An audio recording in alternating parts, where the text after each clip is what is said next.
तो एक के बाद एक इस तरह के आरोप सामने आ रहे हैं और संदीप सिंह, ये आपकी सरकार के लिए एक मुश्किल जरूर पैदा करेंगे, क्योंकि अगर बीजेपी जनता के बीच ये मैसेज लेकर जा रही है कि करौली हिंसा के मामले में पुलिस ठीक तरीके से काम नहीं कर रही, तो क्या आप मानते हैं ये आपके लिए मुश्किल पैदा करेगी जब आप जनता की अदालत में जाएंगे? किस किस आधार पर आप जनता को फेस करेंगे? देखिए, जनता आने वाले चुनाव में दोबारा से मुख्यमंत्री अशोक गहलोत को दोबारा से मुख्यमंत्री बनाने को तैयार है। जो भी जब से भारतीय जनता पार्टी आई है केंद्र के अंदर, सिर्फ और सिर्फ ध्रुवीकरण की राजनीति, हिंदू मुस्लिम मंदिर मस्जिद, सिर्फ इसके अलावा जब रोजगार की बात करो तो ये मंदिर मस्जिद की बात करेंगे, महंगाई की बात करो तो ये करौली दंगे और हिंसा, ये वो ध्रुवीकरण की बात करेंगे। सिर्फ और सिर्फ इनका एक ही है, जय श्री राम के नाम पर जिस तरीके से आपने देखा अयोध्या में चंदा लूट के खा गए, तमाम ऐसे इनके ऊपर आरोप हैं, सिर्फ और सिर्फ मंदिर मस्जिद। उसके अलावा इनके ऊपर कोई काम नहीं है। महंगाई की बात करो तो शून्य, रोजगार की बात करो कोई जवाब नहीं। नरेंद्र मोदी जी चुप्पी साधे हुए हैं। सतीश पुनिया जी अशोक गहलोत जी के ऊपर बेतुके बयान कर रहे हैं। आपकी पार्टी की सरकार है राजस्थान में, तो चलिए ठीक है, फिर बात इन्हीं मुद्दों की करते हैं। बड़े अच्छे मुद्दे उठाए आपने। बताइए मुझे, राजस्थान में बेरोजगारी दर क्या है इस वक्त, बताइए। राजस्थान में लगातार अभी देखा होगा आपने, पुरानी पेंशन बहाली भी जो अशोक गहलोत जी ने किया, जिससे कि पूरा प्रदेश में राजस्थान में बेरोजगारी दर क्या है सर, मुझे ये बताइए। आपने कहा कि इन मुद्दों पे बात करते हैं, तो इन्हीं मुद्दों पे बात करते हैं। बताइए राजस्थान में बेरोजगारी दर कितनी है? राजस्थान में मुख्यमंत्री अशोक गहलोत जी द्वारा पूर्ण रोजगार दिया जा रहा है, युवाओं को रोजगार दिया जा रहा है। 2022 में आपके यहाँ बेरोजगारी दर 25% क्यों है? क्यों है 25% की बेरोजगारी दर आपके यहाँ?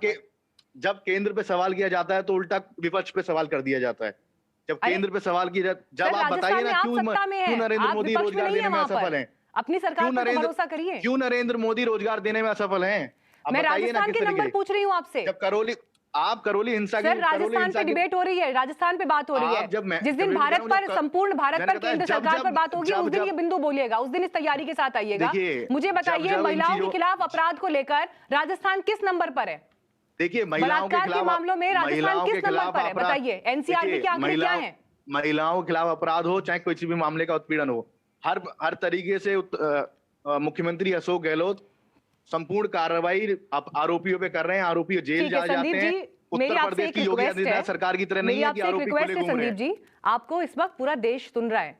टेलीविजन पर जब आप डिबेट पर बैठते हैं, जिस तैयारी के साथ आप आते हैं, जिन बिंदुओं पर बात करते हैं, लोग सुनते हैं आपको।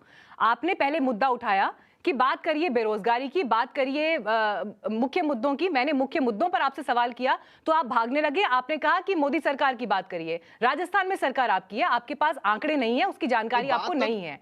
तो कम से कम मैं ये कह रही हूं सर आपको, कम से कम जहां आपकी सरकार है वहां पर जिम्मेदारी की बात करिए। अभी गहलोत सरकार की बात कर रही हूं मैं, तो वहां पर बात करिए सर, वहां पर बात करिए, मुद्दे की बात करिए। 7 दिन से एक आरोपी तक आप लोग नहीं पहुंच पाए हैं, उसकी बात करिए। उसका जवाब आपके पास नहीं है, लेकिन ठीक है, वो भी गिरफ्तारी होगी। ठीक है, राखी राठौड़ वो कह रहे हैं कि अब गिरफ्तारी होगी, हम अपना समय लेंगे। इस बात पर आपको भरोसा होता है? देखिए मीनाक्षी, पिछला जो रिकॉर्ड है वो ये कहता है कि जब एक्शन नहीं होता तो अपराधियों के हौसले बुलंद होते हैं, और वही रिजल्ट, उसी का रिजल्ट है ये कि अब लगातार जो है वो अपराध यहाँ पे बढ़ते जा रहे हैं। एमएलए के बच्चे जो हैं वो दुष्कर्म के केसेस में फंसते जा रहे हैं। बाड़ी विधायक की अगर बात करूं तो डिस्कॉम अधिकारी पर जाकर के उन्होंने अटैक किया, 22 से ऊपर उनके फ्रैक्चर्स आए। जब आपके एमएलए ही इस तरह से लॉ एंड ऑर्डर की धज्जियां उड़ाएंगे तो हम क्या उम्मीद करते हैं कि वहां पर कोई काम होगा? देखिए, मुख्यमंत्री जी लगातार इस बात को कह रहे हैं कि हमारा आगे आने वाले समय के अंदर हमारी सरकार बनेगी। मैं एक कहावत कहना चाहूंगी, जब रोम जल रहा था नीरो बांसुरी बजा रहा था। मतलब उनको नरेंद्र मोदी जी के लिए, मतलब है कि नरेंद्र मोदी जी के लिए था।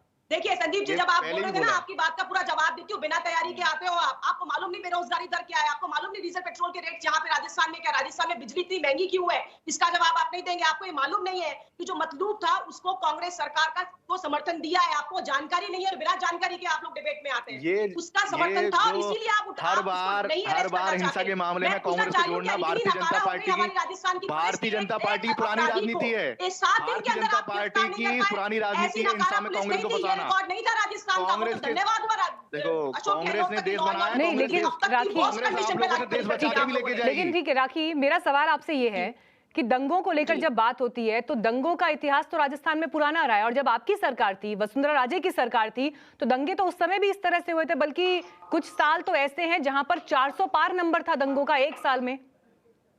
देखिए, पिछले 3 साल की मीनाक्षी अगर आप रिकॉर्ड देखेंगे तो लगातार, चाहे महिलाओं के प्रति अपराध की बात करूं, चाहे बाल तस्करी की बात करूं, चाहे अवैध हथियार की बात करूं, हर काम में राजस्थान अव्वल आया है। एनसीआरबी की रिपोर्ट में लगातार हम 2 केसेस के अंदर 2 सालों के अंदर हम टॉप पर आए हैं। तो ऐसा नहीं है कि यहाँ पर दंगों लॉ के एंड मामले ऑर्डर की में स्थिति लेकिन को वसुंधरा संभालने सरकार में भी तस्वीर कोई बहुत अच्छी नहीं थी, मैं ये बता रही हूँ आपको जानकारी के लिए। देखिए, उस समय भी तस्वीर लगातार बहुत अच्छी एक्शन नहीं लिया थी। गया, उसमें ऐसा नहीं किया गया कि किसी पर्टिकुलर जात विशेष के लिए कोई सुविधाएं दी गई हो, उनको अलग से उनके उनके जो लोग हो उनको अरेस्ट करने का काम नहीं किया गया हो, उनको अलग से ये बात की खुली छूट दे दी गई हो, जैसे राजस्थान के अंदर आप कुछ भी कीजिए। मैं कहना चाहूंगी मीनाक्षी कि अभी रामगंज के अंदर आप देखना कि वहां पर अभी भी आपको छतों के ऊपर पत्थर तैयार मिलेंगे, लेकिन सरकार कभी भी ड्रोन सर्वे कराएगी नहीं, हिम्मत नहीं है ना जाने की वहां पर।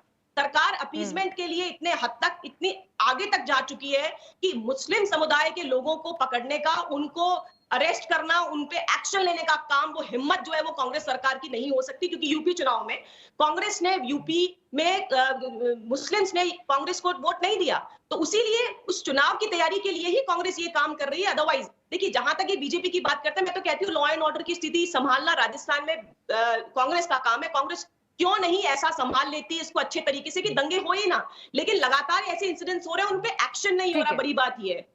ठीक है, बहुत बहुत शुक्रिया आप दोनों का हमारे साथ जुड़ने के लिए इस बातचीत में।